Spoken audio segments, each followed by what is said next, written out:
Week 6 chaos. Number 7 Penn State on the road at UCLA. 4th and 2. Need a first down. Don't get it. Drew Aller stuffed by Scooter Jackson. Now, UCLA takes a safety. Nittany Lions get the ball back. And then they try this trickeration, which usually never works. It didn't work. Penn State knocked off on the road, 42-37. They had won 34 straight games against unranked opponents. This Big Ten on CBS postgame report is presented by Belfour Property Restoration. And look who's in the house. Former Cowboys quarterback Ben DiNucci and CBS Sports college football insider Richard Johnson back here. And you are in the house for the largest upset of the season. Penn State was a 24.5-point favorite. What the heck just happened, Ben? I don't know. Unbelievable game. That was fun. That's college football in a nutshell. It's what you love to see. That's the madness of Saturdays. And UCLA comes in, gets a massive one today versus Penn State. How about the play call, though, there on 4th and 2 when they're trying to pick up the first down? They're oh so close. We're close to a tie game. We're thinking overtime, and then just got nothing there. Yeah, I didn't love the play call. Ideally, quarterback Drew Aller's been using his legs during the course of that game. Give him a run-pass option. Let him move the pocket a little bit. You kind of saw it was a read option almost with the jet guy. The center was pulling, and UCLA just blew that thing up, had a pressure run into it, and great job by them. I actually want to go back to the beginning of the game to talk about how UCLA pulled this off. UCLA comes out of their first touchdown with a surprise onside kick. Penn State is not ready for it. UCLA retains the ball. They keep it. They go 17 plays before Penn State even touches the ball, and they go up 10-0. That matters because they stole 3 points in a possession there. Then at the end of the game, the special teams loom large again because Penn State does not rush the punt at the end of the game for UCLA in the shadow of their goalposts. UCLA runs the intentional safety play, and the punter is able to wean off time. So it's a 5-point game instead of what could have been a 2-point game because of UCLA's special team. And they pull out this upset. That's tremendous game management from Tim Skipper. Tim Skipper, interim head coach. Jerry Neuheisel, interim offensive coordinator. His first game at the controls. This was massive for UCLA. Tremendous upset. James Franklin talked in the midweek for Penn State about how he didn't want that Oregon game to beat his team twice. It just did. Certainly did. They parted ways this week with their offensive coordinator, Tino Sunseri. They name Jerry Neuheisel a first-time play caller, and he goes out and he beats Jim Knowles, who they're paying $3 million a year, Ben. This is the guy that helped Ohio State win a national championship, and you just gave up 42 points to a team that had not scored more than 23 all year long. That's a lot. And for Penn State, right, 46 straight games without back-to-back losses. It felt like it could be a little bit of a trap game after the whiteout last week versus Oregon. Going across country into UCLA, not a lot of fans in the stands. They let their guard down for a little bit, and you can see any given Saturday, teams can show up, make some plays, win ball games. How about Nico Iamaleava? 5 total touchdowns. Where was he all season like this? This was incredible. How about Nico? He's a guy who has been much maligned for what happened at Tennessee. Obviously, the divorce with Tennessee and being here. A lot of people wanted to talk about how selfish he was, how me first he was, all that kind of stuff. He outplayed Drew Aller in this game. This is the second week in a row Drew Aller has been outplayed in these big spots, and you're sitting and you're wondering, they redid this entire wide receiver room to try to get the best out of Drew Aller. It's his second year in the offense with Andy Kotelnicki as his offensive coordinator, and it's still not giving you the results that you want for Penn State. Nico Iamaleava pulls off an incredible game as they knock off Penn State. Something's a-brewing. Yeah, it was. 294 total yards, 5 total touchdowns, 0 zippy turnovers, and you consider he had 4 in the first 4 games. This was a breakout game for Nico. This was the guy that Tennessee went and got. This was the 5-star prospect that everybody expected to be. And today, he was that man because he just he and his team knocked off Penn State, who had national title hopes this season. Those have been unfortunately dashed here in Los Angeles. Get right back to the site. Welcome to the man who called this game, Gary Danielson. Gary, look, a lot of times in sports broadcasting and in life, we say things are unbelievable. And we'll sit there and go, no, that was believable. That was believable. And I like to sometimes gatekeep the word unbelievable in my life. I go, no, I can believe that. I can't believe what just happened. This is why I love college football. This is why you love college football. What was it like watching this play out in front of you?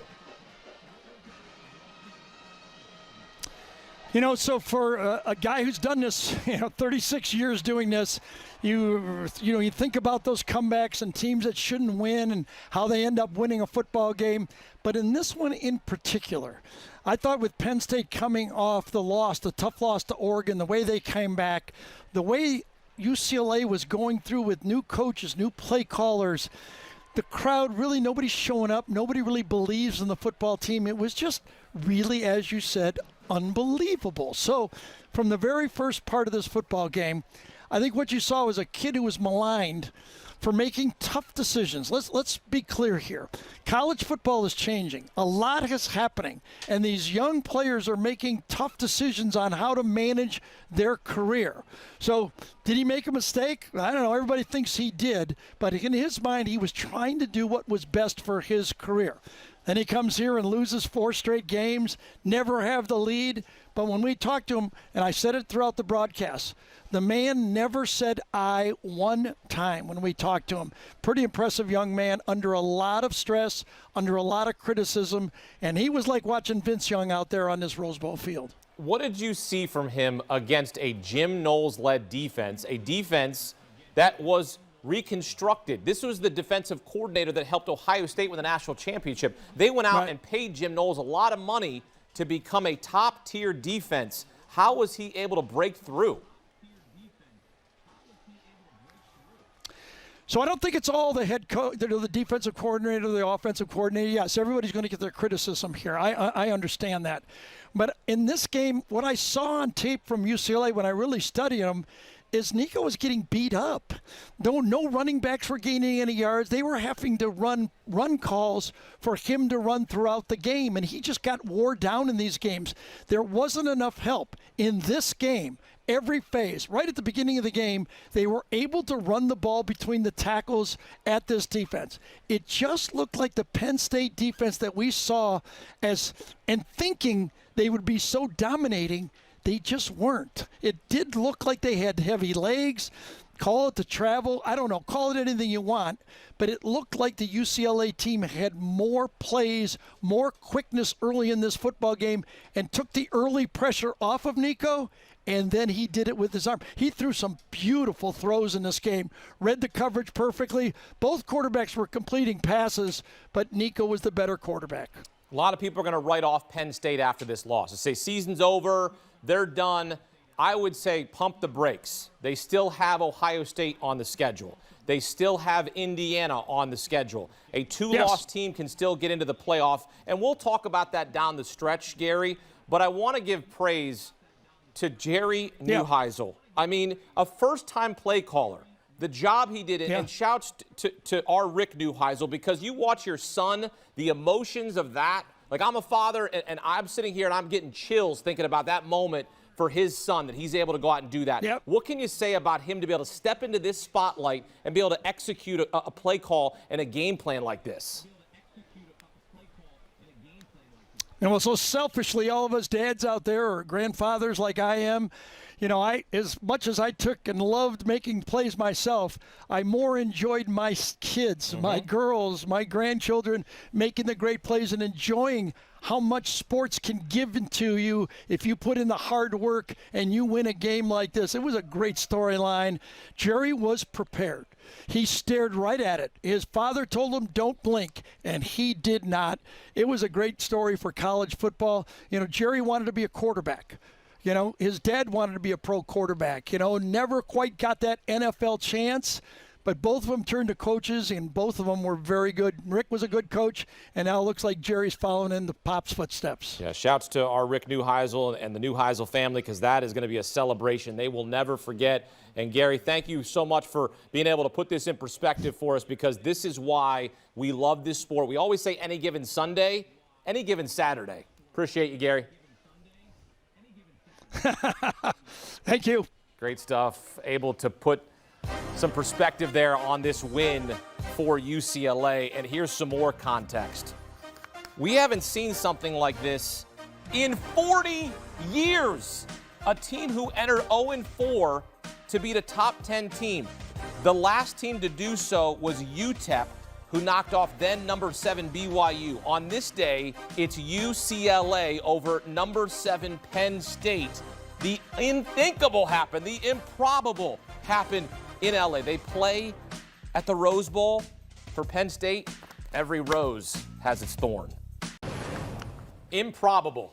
A win like this hadn't happened in 40 years. It was 1985 when a winless UTEP team beat the number 7 team in the country, BYU, as a 35-point underdog. Penn State was a 24.5-point favorite. This is the largest upset in terms of betting this season. And Richard, this is the kind of thing where you go, I got Penn State in my parlay. they're going to win comfortably, right? They're 2, 3, 4 touchdown favorite in this game, and you're sitting out there, and all of a sudden you say it's 27-7 at halftime. Like, you look up and you go, what's going on? I wrote a column this week on CBSSports.com where I talked about what Penn State would have to do for the remainder of the season to get themselves into playoff position. And I used the words, assuming they win this game. Fellas, you know what happens when you assume. Yes. Penn State assumed they could win this game, and it got them in this game. I mean, you see Jerry Neuheisel getting carried off at the end of the game by the team that he coached in this game as the offensive coordinator, thrust into that role during the bye week. He is UCLA, played there, been on staff there for 8 years, and he's still on staff after Sean Foster is fired. UCLA did this today with an interim head coach, offensive coordinator, and defensive coordinator. Tremendous effort from the Bruins here. This is incredible. Ben, when you look at this score and you look at what was going on in the first half, it was 27-7. We were starting to think, okay, this might be it. And then you saw Penn State creep back in. Where did it go wrong for Penn State? Well, the third quarter there was a couple play sequence that Penn State had. Aller hit a wheel up the sidelines to Dinkins. They got a 3-and-out on defense, which led to a block punt touchdown. Awesome complimentary football by Penn State, but they just defensively they didn't really show up after that. And if I had to look at a difference in this game, Nico Iamaleava's legs, I mean, were the difference in this game. 16 carries, 128 yards, and 3 touchdowns. If your quarterback's doing that, you've got a chance any Saturday. And they did today. He played unbelievable. It seemed like every third down, something was going on. He was breaking the pocket. You see here, he was using his legs to move the chains. They needed it all day. This was an unbelievable game, and he came up, silenced the critics today, did an unbelievable job putting this team in a position to win. The Bruins were 10 for 16 on third down. I mean, when you talk about being able to convert against a Jim Knowles defense, you're not supposed to be able to do that, Ben.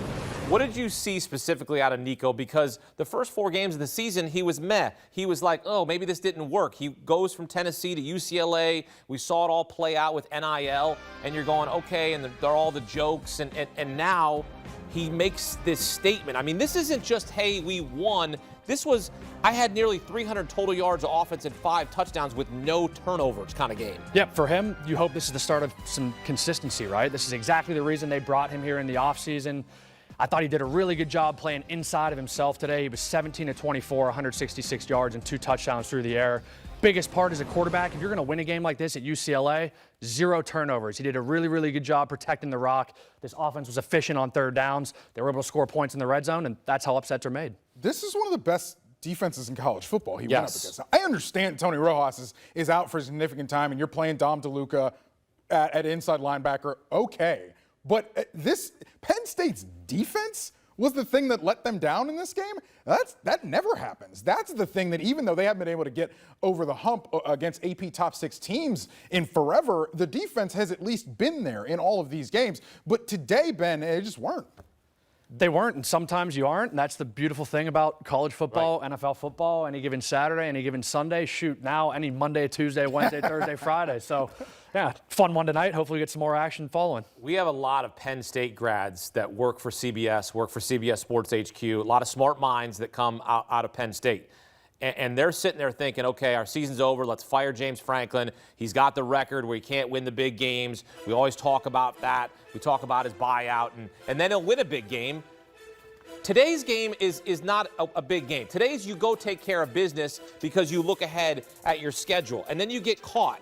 and you're coming off the heartbreaking loss at home to Oregon. And now, Richard, you look at their schedule rest away. Okay, they're going to be back home against Northwestern. Then they got to go to Iowa. That's never an easy place to play. Then they got to go to Columbus. Then they're home against Indiana. So what are you thinking right now in terms of Penn State's outlook? And I know it's right after the games happen and you feel like, okay, the season's over, but there's still an opportunity. There's still a path.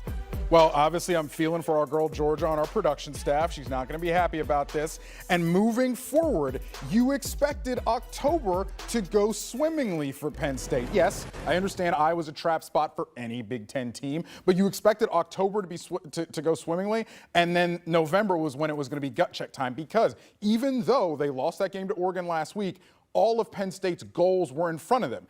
Penn State is going to have to win. I mean, they're going to have to win out to even have to be in the conversation for the college football playoff. This loss to UCLA, in my opinion, disqualifying for college football playoff contention. Obviously, we're going to come around to it in November, and the board will look different. Who knows how many losses the teams around Penn State in the rankings will have when we get to November, but have to win out to even be part of the conversation. Well, let's remind you, last year Notre Dame lost to Northern Illinois, okay, and they still made the college football playoff. I know that was one. I was about to say, didn't lose twice. I'm aware, and I know that's one, but there's still going to be a conversation for Penn State to be at the table. If they beat Ohio State and Indiana on that schedule, you got to get in. Right. You got to have a chance. Right. I'm just saying, like, I know that's a tall task, especially after you just lost to UCLA. You're saying, Hakeem, you're telling me that Penn State's going to beat Ohio State and Indiana. No, I'm not trying to tell you that. I'm saying that there's a path out there. Got to beat Iowa, too. Got to beat Iowa, and you got to beat Iowa as well. Ask Indiana about that Iowa team. Right. And if you got to beat those teams to even have a chance, because now your margin for error is there's no room.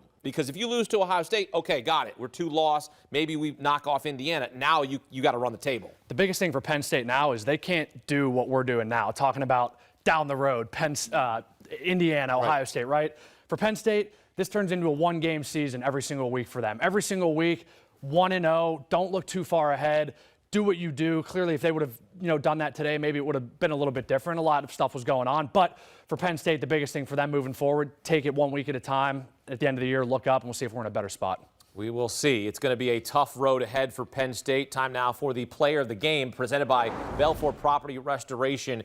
And Ben, really one player stands out, and of course you're going to go quarterback. I got to go quarterback. Let's give Nico Iamaleava some props again. I hit it earlier. 17-24 through the air, 166 yards, 2 touchdowns, no turnovers. Let's talk about his legs now. 16 carries, 128 yards, 3 touchdowns. Unbelievable performance from Nico. Shuts up the critics a little bit, gets this UCLA team on the win column.